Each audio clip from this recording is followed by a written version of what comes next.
So what's this I hear about Red Dead Redemption being the best looking game of this generation? I'm here to set the record straight. No, I'm just playing. But no, honestly, um, a lot of people may not know of a lot of graphical details and graphical effects and what causes them to look the way that they look. Um, I figured I'd make a video kind of stating the differences between these two games, Horizon Zero Dawn and the Red Dead Redemption 2. Now, I will say this, it's a very good looking game. It's definitely top tier. It is not better looking graphically than, Horizon Zero Dawn for numerous reasons. Until they get their shit straight with the checkerboard rendering up to 4K, it's definitely a very blurry game on the Pro. It is super, super fucking blurry. But if you wanted to take that out the way and just look at the specific effects there, that's what I wanted to basically talk about. Anyway, if you liked the video, let me know in the comments what you liked or what you disliked about the video, and if you did like it, a sub would be greatly appreciated. So let's begin by talking about texture details. As you can probably see in this video, it's actually split in half between the two games, Horizon and Red Dead, just to give you a better view as to what's going on. I will say this straight off, the texture detail is a little bit more difficult to actually say. If you haven't versed yourself in graphics, computer graphics, then let me explain something to you. So for starters, there's something called Parallax Occlusion mapping, and what that is a flat surface gives the illusion of depth. So you'll have, like, in these particular surfaces like rocks or anything that you could possibly use. I'll put it like this. Back in the 360 days, there was a game called Perfect Dark Zero. And you had like a brick wall and you were able to see all the bricks protruding. But in actuality, if you look like really, really acute at an angle, you'll realize that the illusion breaks and you see that it's actually flat. There's a whole thing, on it, and you probably should, look into it if you're interested in it. But basically, this engine heavily pushes the parallax occlusion mapping. So you get like a lot of flat surfaces, like these particular rocks that you see here. They are not individual, rocks rendered. It's a texture, and the texture is very complicated, giving the illusion of rocks. Now, Horizon Zero Dawn, if I'm not mistaken, the engine itself, the Decima engine, has the capabilities, as they showed in Shadowfall, Killzone Shadowfall, to have this.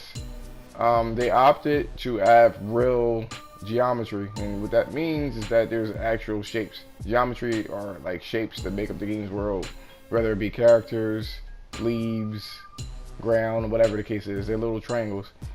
So that's how Horizon Zero Dawn actually does it. If you have a lot of textures all around, which is basically wallpaper on the flat surfaces, you can only put that so many textures on a screen, depending on the type of system that you have, the graphics card. Sometimes it can be more advantageous to render shapes because it's simpler than to have a parallax. What you see here, by the way, a parallax occlusion mapping is many different textures layered on top of each other to give the illusion. A lot of times they're low res textures and stuff like that.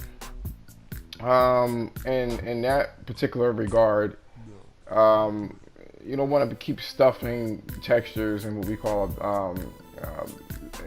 filling up the bandwidth. A lot of times the memory for a particular graphics card can only go but so fast. So you want to keep it thin, what you stuff in there, because they kind of work like actual water pipes. Geometry doesn't take them as shapes. So anyway, Horizon Zero Dawn pushes a lot of fucking shapes in its engine. A lot of shapes. And that's one of the reasons why they probably don't use parallax occlusion mapping and things of that nature. So when you see rocks and shit like that on the ground, I think there's a place in the desert in Horizon Zero Dawn where they use it. I have to take a look and see. they actually they render the rocks and all sorts of shit. Like if you have a tree, the bark is actually rendered instead of it being like a wallpaper or a picture, or like wrapped around the surface. The textures in Horizon Zero Dawn though are highly detailed because they don't have to worry about many layers to create that particular illusion. As you can see here, the actual rocks and bark are actually rendered. It's rendered. Which, you know, method is better? It's up to you. To me, I don't know. I have to look into it more. But on a visual standpoint, you can see here the texture detail it's way higher, way higher. So it's super fucking high in this game. Another thing I didn't notice is the trees in the foliage in the game.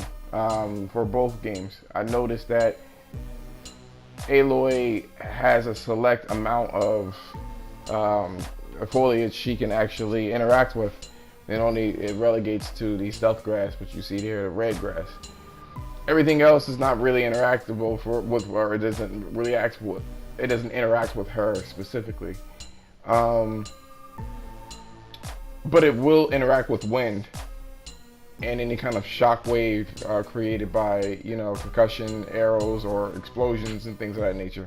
So it does interact. So this engine has the capability of doing it. They just don't, you know, probably to save resources. Who knows? I mean, they have their own reasons for doing shit. But it doesn't. It's definitely not. And it doesn't interact with her or the characters. But when you see a storm kick up in this particular game, I mean, it's really fucking detailed. Whereas Red Dead, it kind of like the trees jiggle with the wind instead of actually feeling like it really fucking moves and sweeps and stuff like that. It's really crazy. You should really take a look at and compare for yourself when you look at both of the games. I will say this before this scene is actually over.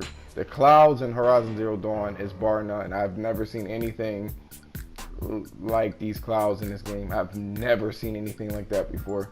Not only will clouds interact with a light source, and it's what they call self-separate scattering, which is the penetration of light within a body, whether it's ears or, you know, or skin or whatever the case is. In this particular case, the clouds are really fucking, oh man, it's one of the most realistic clouds I've ever seen in a game before. It just handles like strong light sources like the moon or the sun really well, and it changes the colors. And I mean, you can see it for yourself. Point blank period is the best looking clouds I've ever seen before, and they definitely deserve the accolades for that. Another thing that this game engine is really good at that I've never seen any other engine be really good at is particles. I mean, the particles are affected by wind, they're affected by shock waves, they're affected by a lot of stuff. They have their own physics, so you get sparks bouncing around on the ground and on the characters themselves. Really cool stuff. It doesn't happen in Red Dead at all. There is a oh man, so we got textures, we got that part. So the texture looks great.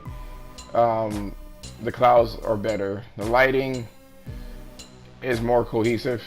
I will say, people say it looks colorful, but it is what it is. It's better. It's lit better. More light sources and stuff like that. That's the things that kind of like really sticks out. The shadows in Red Dead is actually a lot better. Well, it's more complicated in that game than this game. So point blank period, I will say this, and I'm gonna have a part 2 to this as well. The checkerboard rendering system, this engine is kind of like doing more. The characters are more detailed. The NPCs are more detailed. The AI in terms of combat is better in this game in particular. But where Red Dead beats this game is just all of the interactions with the NPCs. It just stomps on everything, to be honest with you, and it's something that Guerrilla Games can learn in the future.